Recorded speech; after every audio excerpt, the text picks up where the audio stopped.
edition of Education Matters. We're having a conversation on New Jersey state standards. This time we'll be talking about the review process.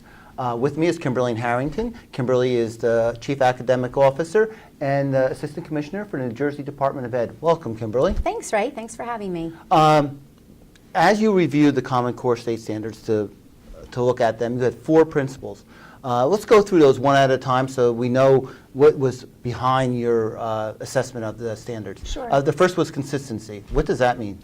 So consistency in this case means that we made a real commitment to stick to the normal regulatory process. So we stuck to the key components, the makeup of the committees, the public input, research-based, and the meeting structure and timeline. Even though we were on a short timeline, we kept to the same number of meetings and sort of homework for those involved. And that being said, we actually did exceed our typical regulatory process in a lot of levels of this review process. Yeah, we'll talk about that in other episodes. Great. The other one was the other guiding principle was focus on standards. What does that mean? So as you know, in pretty much any career, but when you get a group of people together who are passionate about something, sometimes you can be taken off course by wanting to pursue or go down a line of thinking that comes up in conversation. Well, educators are no different, certainly very passionate about the work that we do. And so the focus means that we were tasked to review the English language arts and mathematics standards under this particular review process. And so we stuck really tightly to reviewing those particular groups of standards and tried not to veer off into other content areas.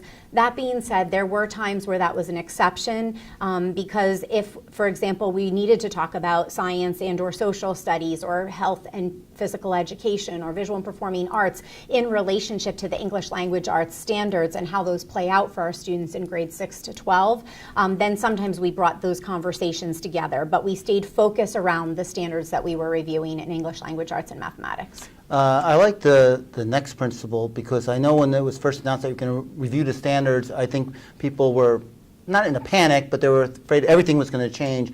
It was to improve what exists today rather than start from scratch. And could you explain that? Sure. That actually came from Commissioner Hespy, who made it very clear when we announced the process for this review that we were not going to start all the way over building a brand new set of standards, that we knew that the standards that we were using in English language arts and mathematics were in general strong for our students, but we've been using them for 5 years. It's time to dig in and say, hey, how's it going? Where could we improve on these standards? Where do adjustments need to be made? So that's where we're improving upon what existed rather than starting to build a whole new set of standards. And finally, public input. Well, that was your last principle. Yeah, and it was my favorite one. So typically in a standards review process under the regulatory process, the board does public testimony sessions when they're going through the drafts for adoption of our revised standards.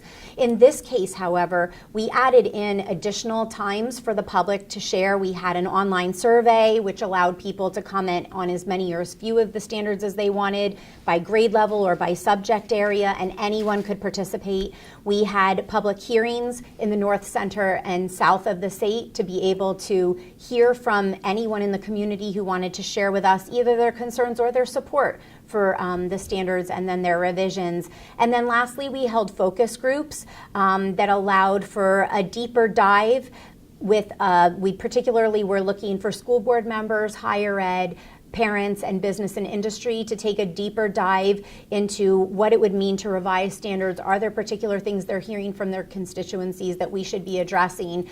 And then we had an opportunity for anyone who couldn't attend those things to be able to send to us in written testimony. And we did all of those in the beginning of our process. As a parent, I know there's nothing worse than being asked what you think about something when it's too late in the process to really inform it. So I felt really strongly that we embed that component at the beginning of the process so it really could inform the work. Okay, thank you, Kimberley. That brings us to the end of this special edition of Education Matters, where we talked about some of the guiding principles of reviewing state standards.